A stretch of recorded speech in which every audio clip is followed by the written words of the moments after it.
Au nom du Père et du Fils et du Saint-Esprit, Amen. Que la paix et la joie du Christ ressuscité soient toujours avec nous tous. Mes chers frères et sœurs en Jésus-Christ, nous continuons avec Tibéro, avec la déclaration, une partie de la déclaration concernant Tibéro. Nous allons continuer comme nous avons déjà entamé de parler sur la déclaration. Aujourd'hui, nous allons continuer.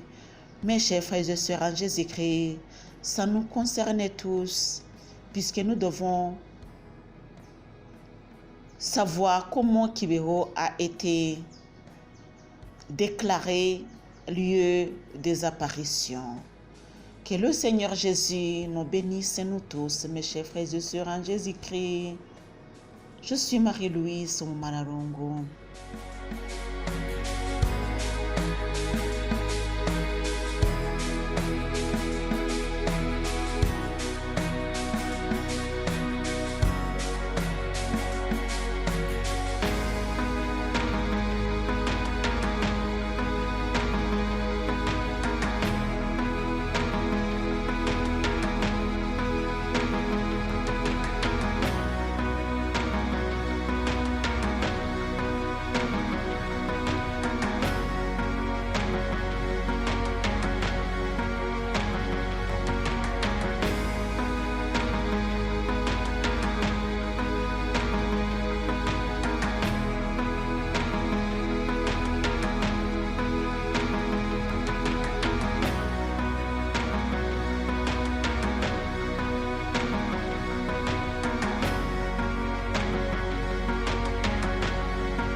Deuxième partie de la déclaration. Plusieurs motifs justifient le choix des trois voyantes et maintenant reconnues.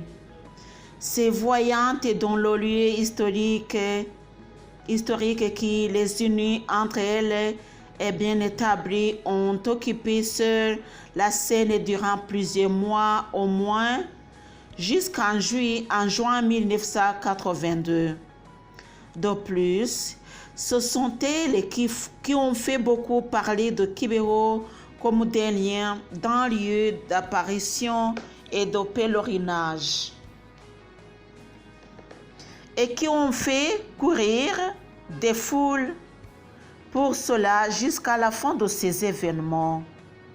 Mais par-dessus tout, c'est Alphonsine, Nathalie et Marie-Claire qui répondent avec satisfaction aux critères établis par l'Église en matière d'apparition et de révélation privée.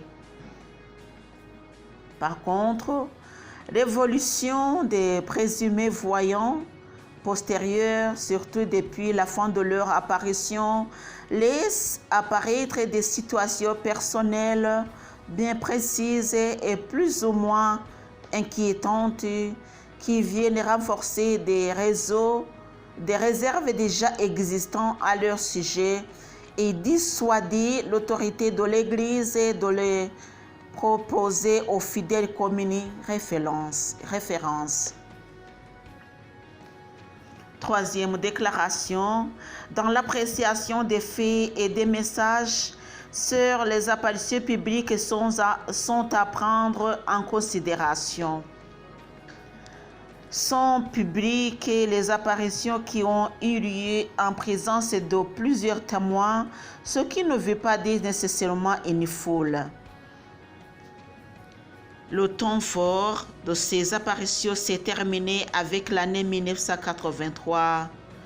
Tout le reste qui s'est dit ou fait après cette date à Kibéro n'a en vérité apporté rien de nouveau par rapport à ce qui était déjà connu auparavant, que ce soit au point de vue des messages ou bien des signes de crédibilité. Même dans le cas d'Alphonsine, qui a pourtant continué d'attirer le monde jusqu'à la fin de ses apparitions. Quatrième déclaration. Les 2 premières années d'apparition à Kibeho, c'est-à-dire 1982 et 1983, constituent donc véritablement la période décisive pour quiconque voudrait connaître ce qui s'est passé et se former un jugement là-dessus. C'est en effet au cours de cette période que se sont produits des événements significatifs qui ont fait en parler de Kibeho et courir les foules. C'est aussi dans cette période que les éléments essentiels du message de Kibeho ont été communiqués, puis récapitulés, et qu'ils y la fin des apparitions pour la plupart des voyants.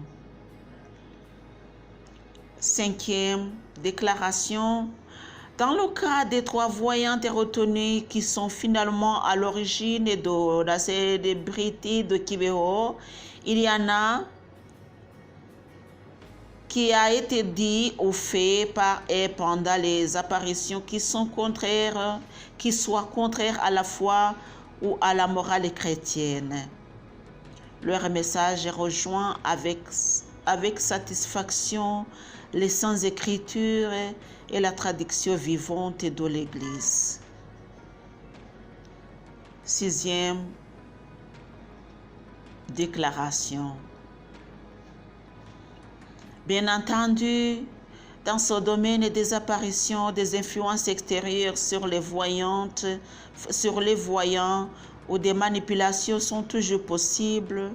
Elles sont pratiquement inévitables et souvent difficiles à discerner, étant donné que les voyants ne sont point isolés de leur milieu de vie.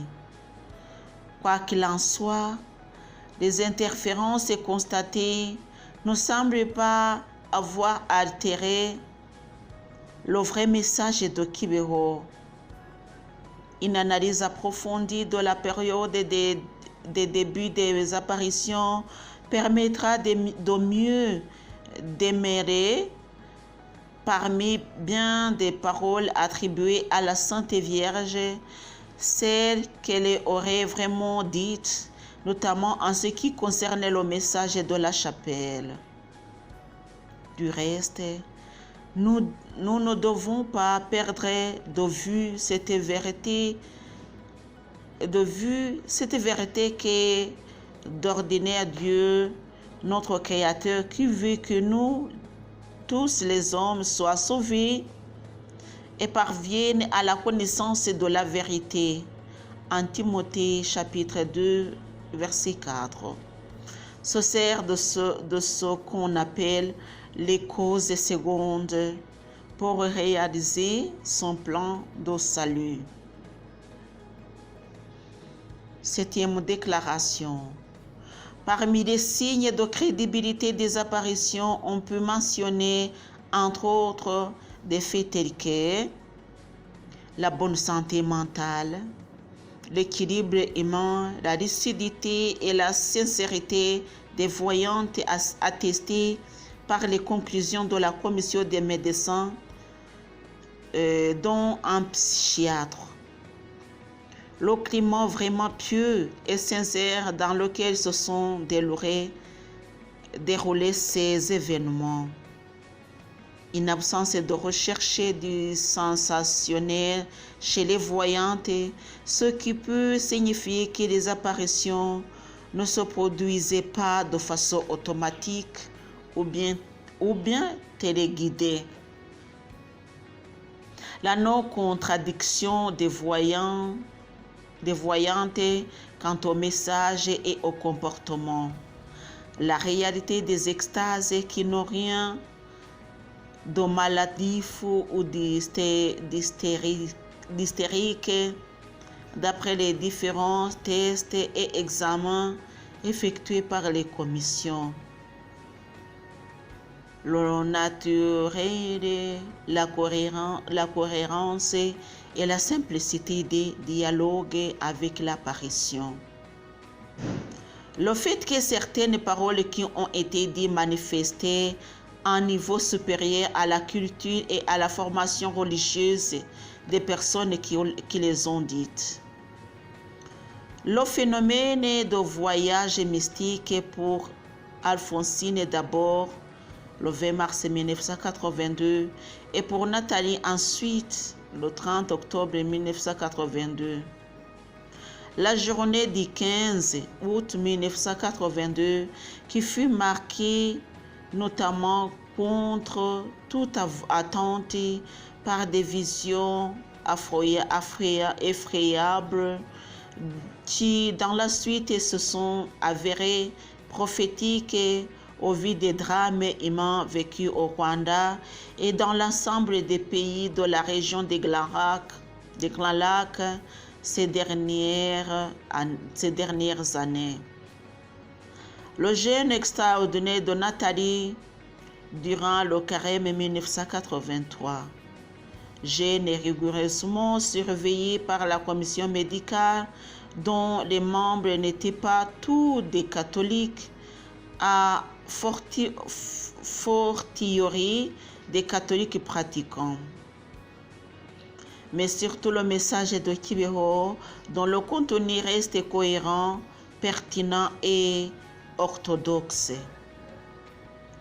Les fruits spirituels déjà suscités par ces événements à travers le pays et même à l'étranger.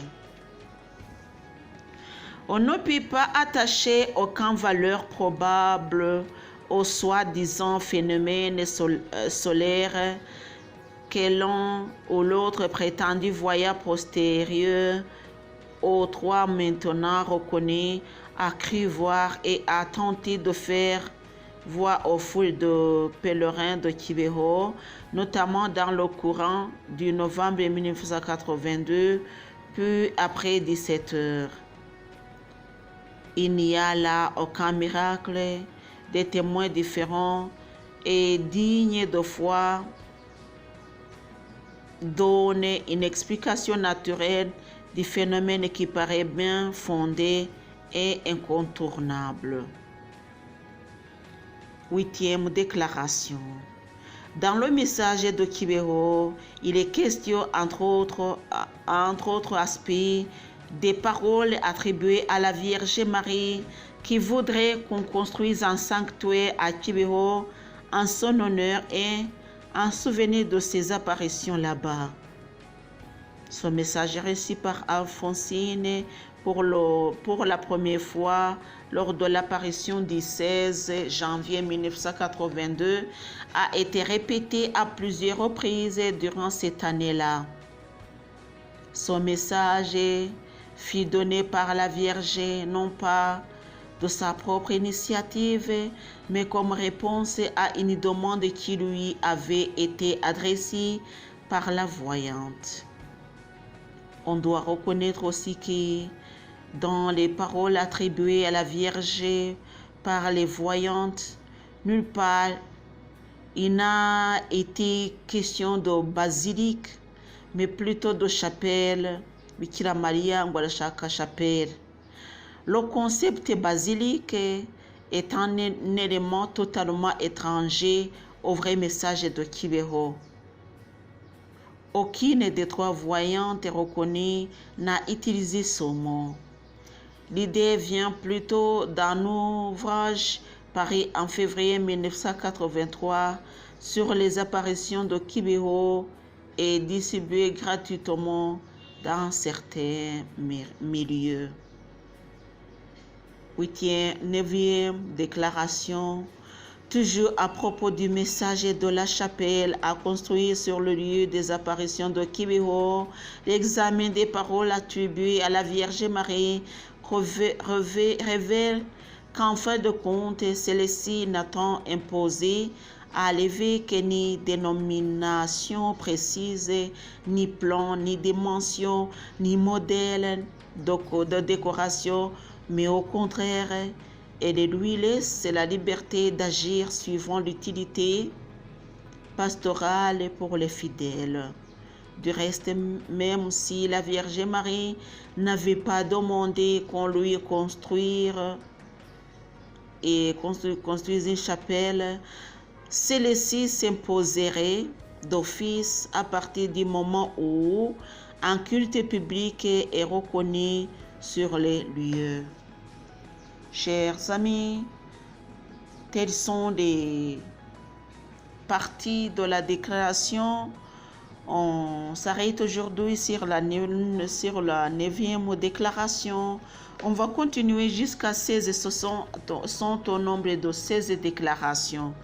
Il faut en connaître parce que ça va nous aider à connaître mieux Kibero et comment il a été reconnu comme milieu de pèlerinage.